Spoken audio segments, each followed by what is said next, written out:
Hello, I'm the Angry Spork. Gotham can be a pretty scary place to live, but imagine how much scarier it would be without Batman. And that's just the plan for three particular criminals going after him all at once, and kinda succeed. I'm taking issue with Batman DOA, written and illustrated by Bob Hall, with other art duties fulfilled by Digital Chameleon. Let's see if this comic makes us want to turn the page, or turn our heads.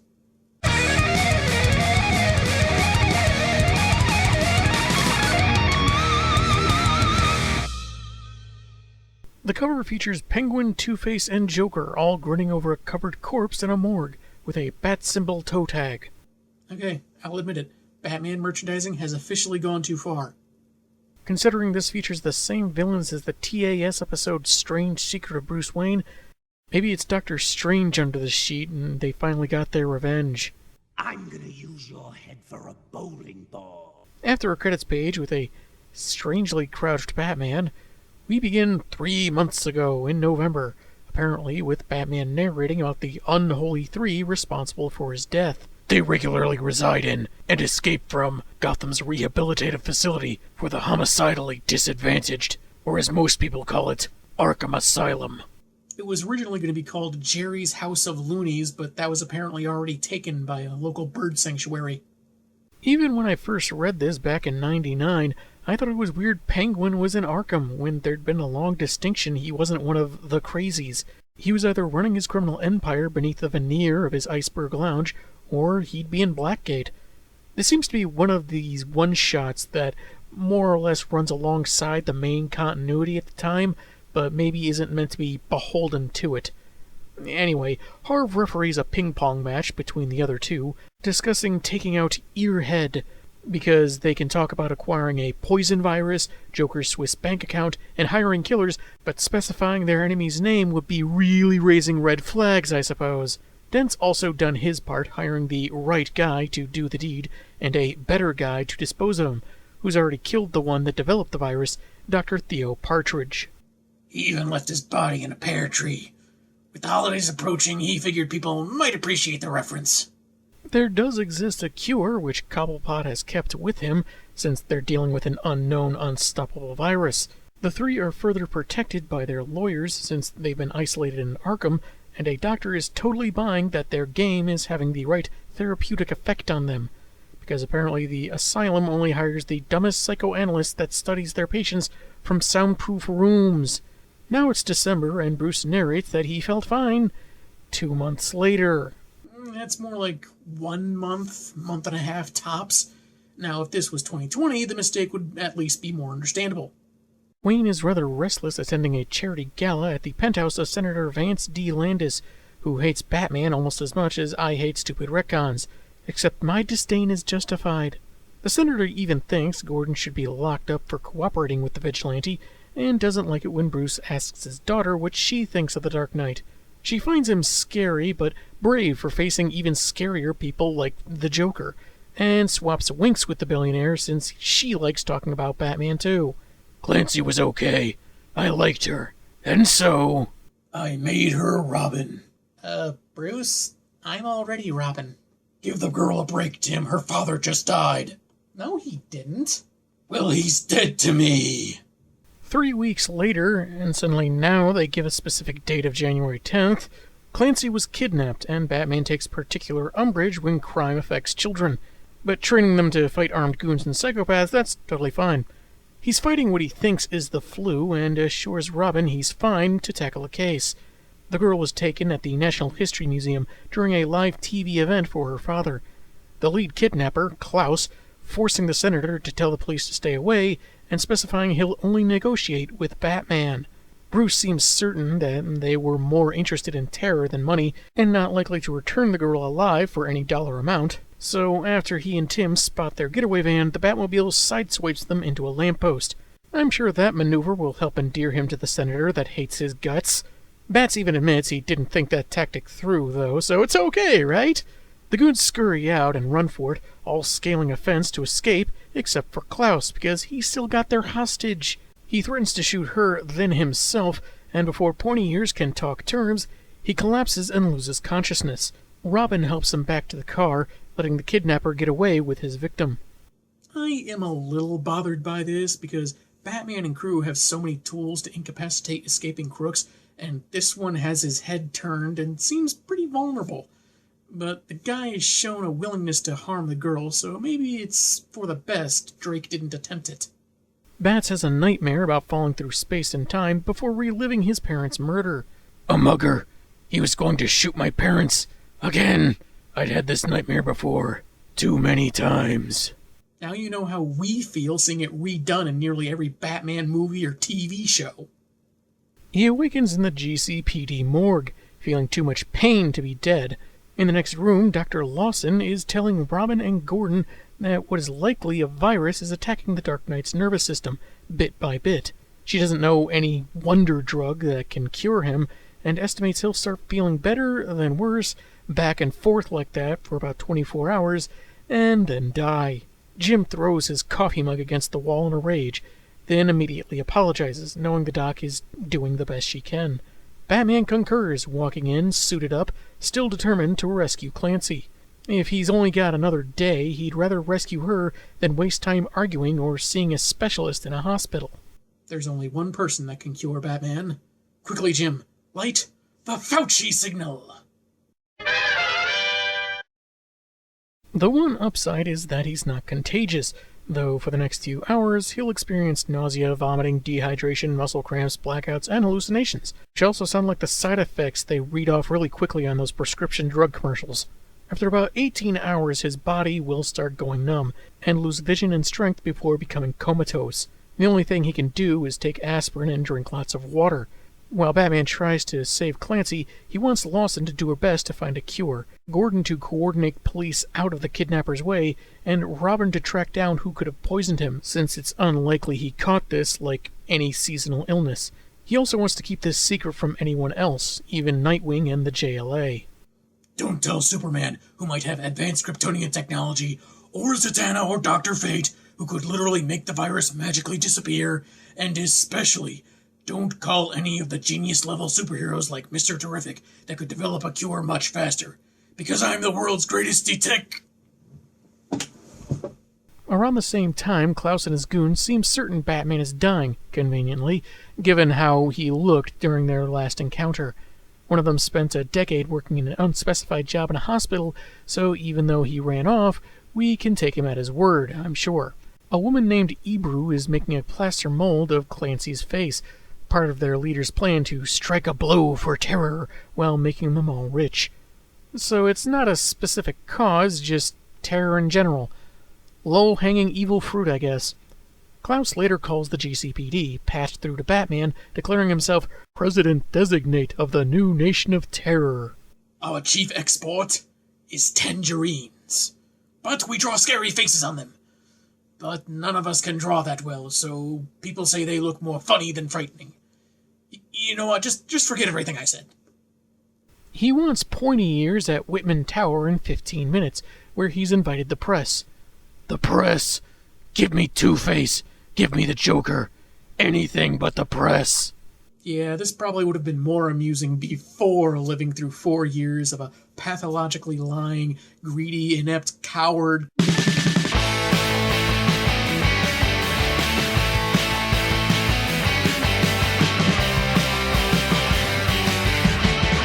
The crack has lost some of its humor, is what I'm saying.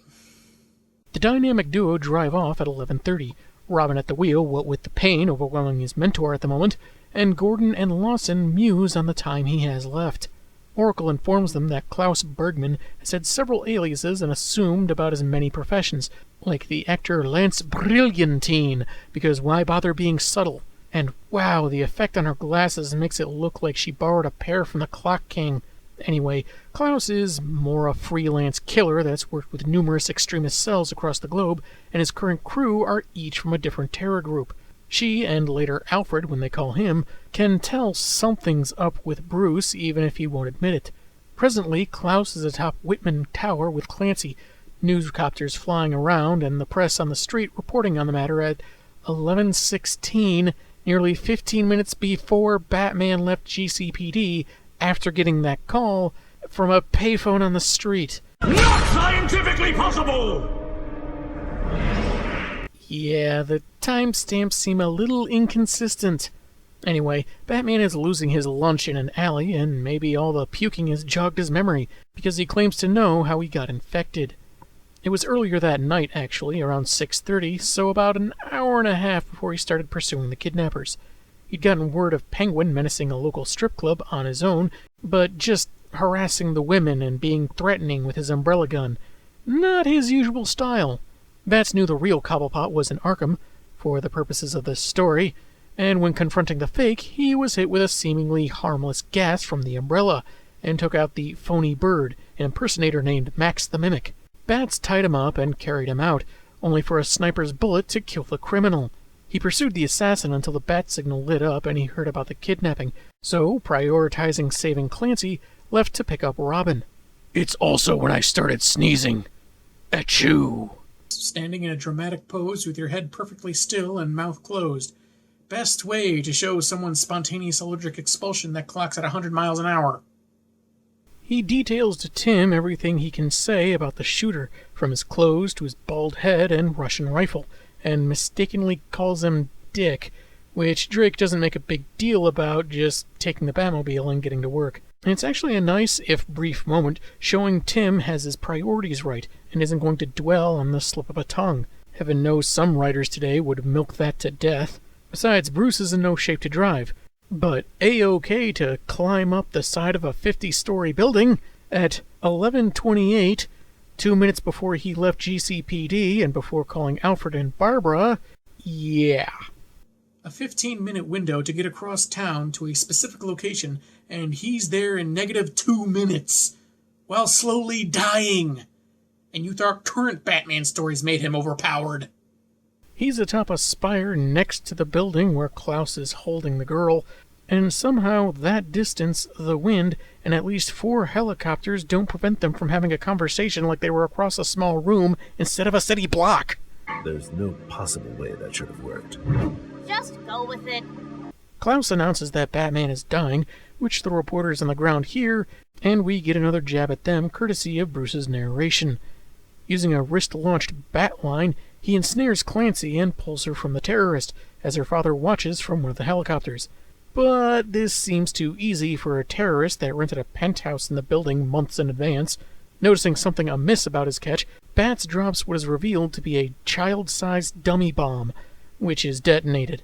This makes Senator Landis more open to meet Klaus's demands, though how they're communicating is unclear. We don't see a walkie-talkie or anything. He wants $50 million, $49 wired to a Swiss bank account, and $1 million in cash brought to an old stadium at 4 a.m., with the terrorist fully expecting Batman to be there as well, though Pointy Ears doesn't expect the child to be returned. But what do you know? She got away, with the help of little Bruce Wayne. But Bruce needs help with his mom and dad, who have been shot. You need help, little guy? Well, I'm the Batman, and that's my job. Just like the Boy Scouts, you know? Yep, hiking through the forests, studying nature, punching criminals, just like the Boy Scouts. I can differentiate the droppings between a bank robber and an international jewel thief. Personally, I find it a little weird that he suddenly talks so cordially and friendly, even if he thinks he's actually talking to kids. It's more something Superman might say, or at least Batman from the 40s and 50s when he was a bit more lighthearted. He snaps out of it just as he says there's nothing he can do about Bruce's parents. He calls Gordon, assuring he's fine, and for him and Oracle to get off his back, in another less than composed way, which I suppose is because of the virus. He says Klaus can have all the media attention he wants, but caving to his demands assures the girl's demise. He even orders Barb to investigate more into the terrorists in his group than IDing the sniper that killed the Mimic. He signs off as Oracle, or possibly a pod alien gradually taking on her appearance given this panel, reports 2 likely shooters in Gotham that may have axed Max, though they've been inactive for years. Robin heads out, and a couple hours later, Batman is at the stadium where Klaus awaits, with the ransom-toting senator following soon after. Despite the possibility that no amount of money will ensure his daughter's safety, Landis has to still try. After Klaus says he'll only release the girl after his group are safely out of town and all money has been transferred, Batman grabs the case like a greedy child and is then attacked by one of Klaus's men. I didn't even see the big Irishman waiting in the shadows. I'd become useless. I was the Batman and I hadn't even seen him. In my anger and virus-ridden haze, I might have made an insensitive Lucky Charms remark, for which I apologize to the entire Irish people. Bats gets a beatdown while the senator demands to know what they want, which earns him a gut punch for insolence. Klaus further wants a helicopter, air clearance, and no interference from cops, all arranged by early that night, with times and location to air on Gotham News. He and his goon walk off with a briefcase full of cash, just as Landis is realizing Batman was right, who tells him to give the kidnapper what he wants, since he'd managed to put a tracer on the money. He steals a parked car and weaves his way through the streets following his tracer, and apparently having fun as he bumps into trash cans and the like. That's some nice reckless driving, Mr. B. Meanwhile, Robin heads to the first suspect's hotel residence, not getting any help from check-in, so hops the gate and makes his way to Titien de la Croix. It's about 6:45 when the old sniper says he's been out of the biz for a while, which Rob immediately believes, with no indication to the reader as to why. Titian conveniently knows the condo where the other suspect, Friedman, lives, and says the man's death would delight him and his feline, Van Gogh. In 3 panels, this one-off character has shown more personality than some writers can muster out of existing characters in entire issues. I kinda wish he'd stuck around as an infrequent cameo appearance, willing to cough up information if you just sat down and had non-poison tea with him and made friends with his cat. After Tim reassures Babs that Bruce hasn't checked in because he hates having to do that, we go to 5:33 a.m., where Bats is happily busting through road barriers, still following the beeps from his tracking device. His quarry catches on, I guess his cape flying out the car was a giveaway, and figures he's not thinking straight, which could make him dangerous, so they try losing him. That's when another hallucination kicks in, this time of Bruce's parents saying he'd like being dead if he gave it a try. Come, Bender. You like being dead. That's what they said about being alive! He awakens just in time to see a homeless woman in his headlights, narrowly avoiding her and crashing the car. And even then his parents keep trying to get him to stop being a fraidy cat and join them. Moms and dads, they never give up. Only in death can the Waynes embarrass their son in ways they'd never get to in life. Klaus sees the burning heap and is assured Batsy's done for, except the instinct that comes from numerous previous wrecks led him to bail out in time. So at 6 a.m. he grabs some clothes from the woman's cart and leaves. Man, Bruce becomes a kleptomaniac when he's dying and delirious. At 9:30 a.m., Robin annoys Oracle by again asking if she's heard from Bats, and probably not happy Tim promised not to say what's wrong. We only get one side of the conversation, but it works. He enters the unlocked domicile of G. Friedman and finds a fresh bullet hole in his head. And it had to have been recent because his dirty movie is still playing. Then Tim is fired upon.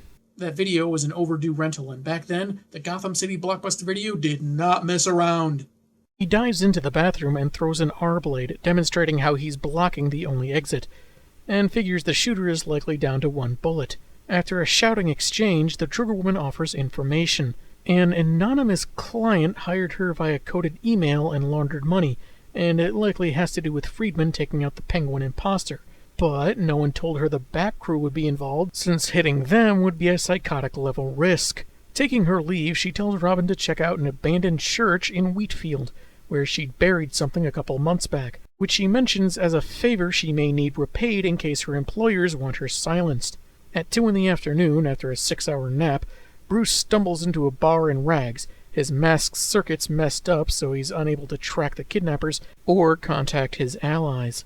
It takes some doing, but he manages to get some water from the jerk bartender before passing out. Eventually, the news features Klaus, his henchwoman Ebru, and Clancy, alive but with a really bad haircut since they used her real locks for the dummy. Threatening to send her dad other parts, he wants his escape helicopter on the roof of the People's Bank at 7:30, with no one but the pilot inside. I would think showing his face on TV while holding a U.S. Senator's daughter for ransom would only complicate his life even if he gets out of Gotham. You know, hunted by the U.S. government at least, or any number of superheroes with 10 minutes to spare tracking him down. But what do I know? I just review comic books. He closes his message by assuring his viewers Batman is dead, but one patron calls bull as Bruce makes his way to the restroom. Lou Diggs was put away by the Bat, and somehow Pointy Ears made sure his kid was taken care of, which turned both their lives around. so he has faith the Caped Crusader still lives. I like this reminder that Bats doesn't just punch people. He does take less violent actions to help those in need. It's one reason among several why I dislike the Batman punches homeless people argument so much. Bruce pulls himself together enough to put his suit back on and publicly ask Lou for his help. At 3:45 p.m., Gordon and Robin arrive in Wheatfield, where local authorities have discovered a corpse where the assassin woman indicated. Using a camera for a live feed to Oracle, she identifies the body as Theo Partridge by looking real close at his ear. Not sure how that works. Do ears take longer to decompose or something? They don't mention any distinguishing characteristics about it, but anyway, she says he was a mad scientist type illegally experimenting with deadly viruses, and up until 4 months ago was a resident of Arkham Asylum. After getting a lift from Lou, who's an interior decorator, good for him, Bats takes a route he'd used 1,000 times before on patrol, which, because of his illness, quadrupled from its usual 15-minute expense. When Klaus's helicopter lands, he shoots the pilot and gets in, none the wiser that Batman is clutched to the underbelly. Too bad he blacks out on the trip. I bet the view of the city's really cool. At 6:25, about a day since Batman was infected, Jim and the Boy Wonder are at Arkham demanding to see 3 certain patients, but Dr. Ping Pong Therapy isn't letting them in without a court order. But a little force on Gordon's part works just as well. So, is it being commissioner or trying to save Batman's life that lets Jimbo get away with this? Asking for me. I'm asking for me. Batman wakes up as the chopper lands, with the hallucination paused, nothing left in sight into Upchuck, and the ability to crawl. You know, like a bat. Klaus decides to make one last threatening video before his gang leaves town, when smoke arises, a panel after it's mentioned, and they see a pointy-eared silhouette above them. They open fire to no seeming effect as the Irish bruiser gets in close to find an empty cowl before he's clocked on the head with a pipe. Make way for El Kabong! Kabong! Very good, sir. Weird how he turns into a kind of blob form in this panel. I didn't think he got hit that hard. Bats lays down more smoke and puts his mask back on as the other terrorists are on their guard, though the art doesn't really show the smoke, just an orange gradient in the background. Anyway, it's 9:55. Robin and the commish confront the triumvirate of table tennis, certain they poisoned Batman. They're all playing it cool with their art therapy project until Gordon grabs Cobblepot, and while Harv is busy deciding what to paint with, Joker decides it'd be funnier to admit what they did, that there is an antidote, but they can't have it since they're out of time anyway. Robin then grabs Two-Face's coin and threatens that he'll never get it back or get another coin unless he flips it for the antidote. He does, and it lands clean side up, so he takes the vial from Penguin's nose and suggests injecting it directly into the bat's heart, which, from what I understand, doesn't really work in real life, but hey, it's more dramatic. You may want to wash that capsule first, and not tell Batman where you got it until after you've saved his life. Like, several months after, and probably teleconferencing when you're in a different country. As 2 of the loonies attack their traitorous cohort, to the dismay of their easily fooled doctor, Jim and Rob are on their way, only to remember they lost contact with Bats and aren't sure how to find him. Speaking of, he's fighting more visions of his parents as he's painfully struggling to throw a gas capsule to knock out Ebru. When the last goon, Joseph, begins panicking, he gets snared in a bat line, pulled in with a utility belt, and brought him home for a swift kick to the breadbasket, only for things to go dark for Bruce again. But suddenly, the pain stops, only because he was near death and his body was going numb, but he could stand and make his way to Klaus. For all his threats of shooting the girl, he keeps firing at the Dark Knight, hitting him multiple times, but he feels nothing. All the while, he keeps threatening, Shoot me. I'll keep coming. And shoot her and I take you anyway. getting closer and closer. I want the child. Walmart's been out of the Baby Yoda doll for weeks now. He keeps moving forward before eventually falling on top of them as Klaus's gun runs out and he starts losing his nerve. Bats finally gets a hold of Clancy just as it's past Dr. Lawson's 24-hour mark, and he's not letting go of the kid after being knocked around. He can still talk tough, like how Klaus can die here with him and hell is big enough for the both of them, but internally he's worried he'll kick the bucket and the girl will be taken anyway. Fortunately, the kidnapper is scared by the near-dead Bat and makes for the getaway copter. Even if the cops could eventually nab him, Bruce couldn't let him take off like that, snagging him with a bat line. Even now, and even scum like him, Bats can't bring himself to take a life, so he pulls him into the river to be fished out half frozen. But he'd live, and always be afraid. With no pilot, the copter crashes and explodes, catching the attention of Gordon's police chopper. And then I died. I laid my head down, hung on to Casey, and stopped breathing. Turns out this after-the-fact narration was Bruce recalling all this to St. Peter. He got a few points knocked off for getting the girl's name wrong there, though. Not like he can blame virus delirium when he's in line at the pearly gates. His parents are calling him over again, and we see a young Bruce held back by Batman, much like how his physical body is holding Clancy. The ghost parents manage to free him just as Gordon gets the girl free from his arms. Batman isn't breathing, there's no pulse, so Robin hits him with the antidote. Ghost Bruce says he can't go with his parents, so they go on without him, continuing to wait, as Ghost Bats places his hand on his younger self's shoulder. At first, there's no sign and the worst is feared, until he opens his eyes and compliments Tim on his good work. I'm willing to let mentioning his real name slide, since he just bounced back from death and all. The comic ends as he's taken in the copter to have his wounds attended to. Seen from above through the whiteness, Gotham's grimy spires looked almost bright. So did the prospect of life. That was Batman DOA. I remember reading this when I was younger and not thinking very highly of it at the time, for a reason or two I'll get into shortly. But now, it's got some problems, but in a lot of respects, it has a lot going for it too. I feel it really did take you along on the Dark Knight's deterioration, his gradually foggier mind and weakening physical state, nicely accentuated by his narration, looking back on the experience with a fuller context. But it's not just told to you without showing. You see him declining, losing what makes him so effective, his expressions the whole way through, and having to mask his condition the best he can. Maybe seeing him defy the virus could have been helped with occasional flashbacks to some of his early training to overcome certain hindrances and obstacles, which may also emphasize that those techniques weren't going to cure him. Also, note how he mentions preference for throwing a grapnel line manually for simplicity and precision, but has to use built-in gadgetry as a matter of necessity. Unlike in modern day, where his fringe science technology seems to do at least half the work for him.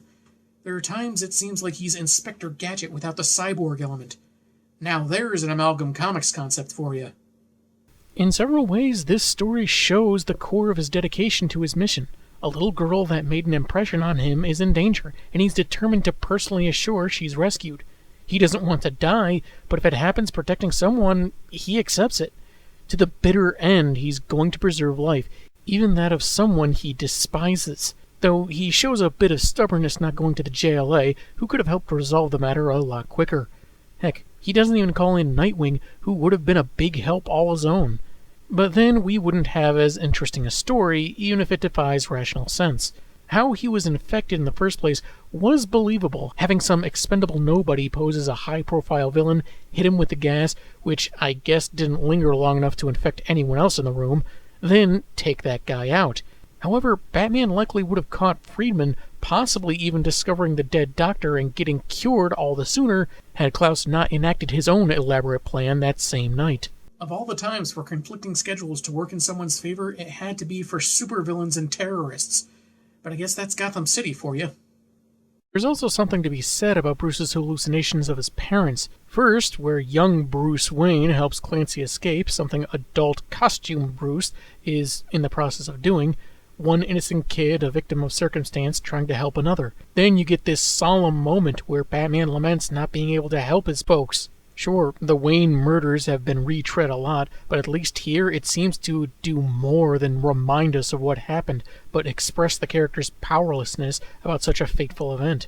Though this may differ among readers depending on their feelings on how Batsy still processes his loss, whether or not he's still crying out for mommy and daddy and all that.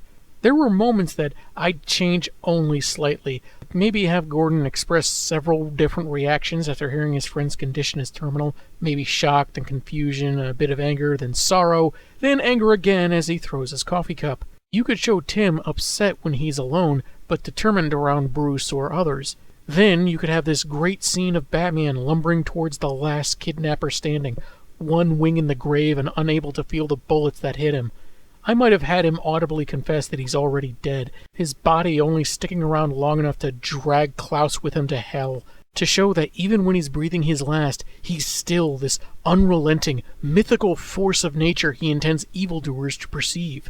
All the while, fear increasingly seen on the villain's face before he ditches his hostage and runs to the helicopter. Show the terrorist who wants to spread terror, feeling it like never before. But it wasn't all grizzled determination and darkening of evil trousers. It had its downside, like its chronology. Not just going from November to December somehow being a total of 2 months, but the timestamps got confusing as well. Batman leaving the police station 2 minutes after showing up to Klaus's meeting spot, I imagine was just an error that slipped past the editor. Later pages show the times some things happen going back and forth, which I think are meant to be kind of non-linear, but I'm not sure why. Showing Robin investigate a suspect at one time, then jumping back to check what Batman was doing an hour earlier, seems a bit jagged, not really seeming to add much, unless the writer was just trying to confuse us. There's a lot of cynical jabs aimed at the news media, overgeneralized and presumptive. It feels less like Batman's feelings and more like Bob Hall's. He's free to think that personally, but I can't say it's entirely fair to lob all journalism together like that. Also, being friends with at least 2 reporters, Lois Lane and Clark Kent, and dating another, Vicky Vale, I really don't see this animosity being reasonable or organic for Bruce. Then you have the 3 villains that poisoned our hero. I guess it's not too outlandish that they might think to join together to take down Batman, though even if you look past Penguin being in Arkham, there are a few hiccups with this premise. Not only does their doctor seem as gullible as Philip Frond, I can help. I am a self-certified counselor after all. But we also get no indication of how Gordon or Robin figured out that they had any connection to Dr. Partridge. It's not like there's a shortage of Gotham criminals that wouldn't like to see Batman in a pine box. Joker outright admitting that they were responsible is something of a gray area. Sure, he's vain enough to want the credit, though one would argue he'd be too vain to collaborate. And saying "neener neener, you can't have the antidote" is kind of a weak joke, I gotta say. It also seems Two-Face was only involved so they can use his coin fixation to have him turn on his co-conspirators. Honestly, they're not the main villains when you look at it. Klaus is. But his face overlooking a bat corpse probably wasn't as appealing to DC's marketing department as 3 of his oldest foes. I think this could have been a little streamlined and worked the same if you got rid of the 3 and made Klaus and his gang the sole antagonists, since they'd planned this kidnapping at least several months in advance. But if you wanted to involve a well-known Bat-villain, why not just have it all be Scarecrow? Have him gather the terrorist crew, be the one that hired Max the Mimic and Friedman, but have that first assassin and Theo Partridge killed by Joseph, who's interrogated by Robin, or a weakened Batman using his impending death to note he no longer has anything to live for, which could be a lot scarier to an enemy that wants to live to spend their share of the ransom. That's how they'd discover the Mad Doctor's body and either develop a cure from his notes, or it'd be on Crane himself. The rest of the story would basically be unaffected, only now it's a plot to instill fear in Gotham by killing its chief protector. Heck, maybe even Landis can be the one to inject the antidote into the near-dead Batman to show how his feelings on the vigilante have changed. Though for what it is, while I think it could have been improved in a few areas, when showing Batman being at the end of his physical and mental ropes, this does it a lot better than stories that have tried the same thing. For showing the ever-prepared Batman facing a serious challenge that's not fixed too easily, I can give this a recommendation. I'm the Angry Spork, and man, have I got issues.